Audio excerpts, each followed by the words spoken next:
Kami akan ajak Anda beralih ke rekan kami Jasmine Ramadi yang ada di Rumah Sakit Koja. Jasmine, selamat pagi. Bagaimana sejauh ini penanganan medis yang berlangsung di Rumah Sakit Koja untuk para korban terbakarnya depo Pertamina Pelumpang? Ya, selamat pagi Ken Anda dan juga pemirsa. Benar sekali bahwa sebelumnya terdapat puluhan korban kebakaran yang melanda depo Pertamina Pelumpang Jakarta Utara yang dilarikan untuk dirawat di RSUD Koja Jakarta Utara, tempat kami mengabarkan saat ini, atau lebih tepatnya ada 24 pasien yang merupakan korban luka. Namun berdasarkan data terakhir saat ini tinggal hanya satu pasien saja yang dirawat di RSUD Koja karena sebagian besar dari pasien saat ini sudah dirujuk ke rumah sakit lain ataupun dipulangkan. Jika kami rinci, Ken Anda dan juga pemirsa, dari 24 pasien tersebut, 17 diantaranya ini sudah dirujuk ke RSPP Jakarta Selatan, lalu 1 sudah dirujuk ke RSCM,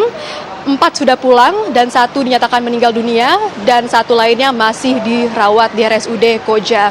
Tadi ketika kami hadir di sini, kan Anda dan juga pemirsa, memang terdapat 3 korban luka terakhir yang dirawat di RSUD Koja, yakni terdiri dari 1 balita, 1 laki-laki berusia 16 tahun, dan 1 perempuan berusia 56 tahun. Namun dapat kami informasikan sekali lagi, kan Anda dan juga pemirsa, bahwa 2 dari 3 pasien tersebut juga saat ini sudah dipulangkan, sehingga tinggal 1 pasien saja yang saat ini dirawat di RSUD Koja Jakarta Utara.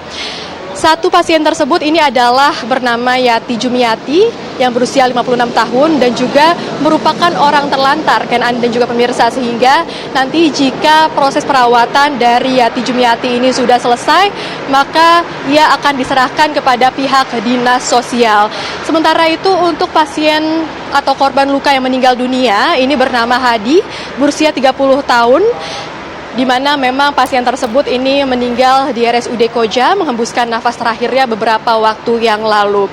Nah, alasan mengapa sebagian besar dari pasien ini dirujuk ke rumah sakit lain, kan Anda dan juga pemirsa, ini merupakan permintaan dari Direktur Utama Rumah Sakit, dan ini pun juga terkait alat yang lebih memadai atau dianggap lebih memadai di rumah sakit lain. Artinya memang alat yang tersedia di RSUD Koja ini sudah dikatakan cukup lengkap, kan Anda dan juga pemirsa, namun jika dibandingkan dengan beberapa rumah sakit lainnya seperti RSPP Jaksel dan juga RSCM, bisa dikatakan bahwa kedua rumah sakit tersebut ini mempunyai alat yang lebih lengkap sehingga dapat menangani lebih baik para korban luka, apalagi para korban luka tersebut juga mengalami luka bakar yang cukup parah di sekujur tubuhnya. Sehingga kan Anda juga pemirsa dapat kami informasikan sekali lagi bahwa terdapat 1 korban yang dirawat di RSUD Koja yang dinyatakan meninggal dunia sebelumnya, di mana memang puluhan korban luka ini dirawat di instalasi gawat darurat ataupun IGD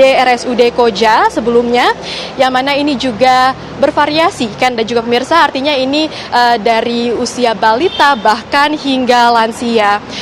Jika kami pantau situasi di RSUD Koja pada pagi hari ini sudah terpantau cukup sepi karena memang sebagian besar dari pasien sudah dirujuk ke rumah sakit lain ataupun dipulangkan. Namun menurut pantauan kami memang sejak malam kemarin sudah terdapat cukup banyak keluarga korban yang berdatangan ke RSUD Koja.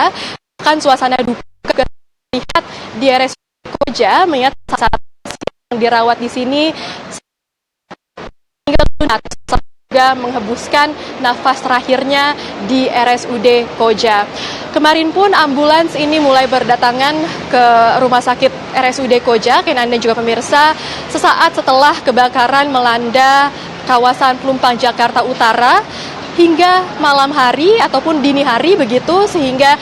ini juga sempat menyibukkan para tenaga medis yang berjaga di sini. Artinya melihat ambulans yang kemarin sempat datang non-stop begitu ke RSUD Koja, ini juga membuat suasana di RSUD Koja ini sedikit sibuk, dan tenaga medis juga dokter ini sempat sedikit kewalahan untuk menangani para pasien di sini. Namun sekali lagi kami tekankan bahwa saat ini hanya tinggal 1 pasien korban luka bakar saja yang masih dirawat di RSUD Koja. Nah, sementara itu kan Anda juga pemirsa, memang di rumah sakit ini kami tidak melihat adanya tenda pengungsian dan kami pun tidak melihat adanya posko antemortem yang didirikan di sini, karena berdasarkan informasi yang kami peroleh memang proses identifikasi ini masih sepenuhnya dilakukan di RS Polri Kramat Jati, di mana di sana memang didirikan tenda antemortem untuk mencocokkan DNA dari para korban kebakaran, terutama yang meninggal dunia yang sulit identifikasi begitu dengan keluarga korban, sehingga keluarga korban meninggal dunia ini dapat datang langsung ke RS Polri Kramat Jati untuk memberikan sampel DNA-nya seperti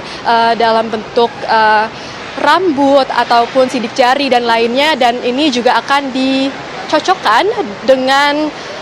jenazah dari para korban kebakaran. Untuk sementara itu kami kembalikan ke studio terlebih dahulu, Ken Ana. Baik, terima kasih Jasmine Rahmadi mengabarkan dari RSUD Koja.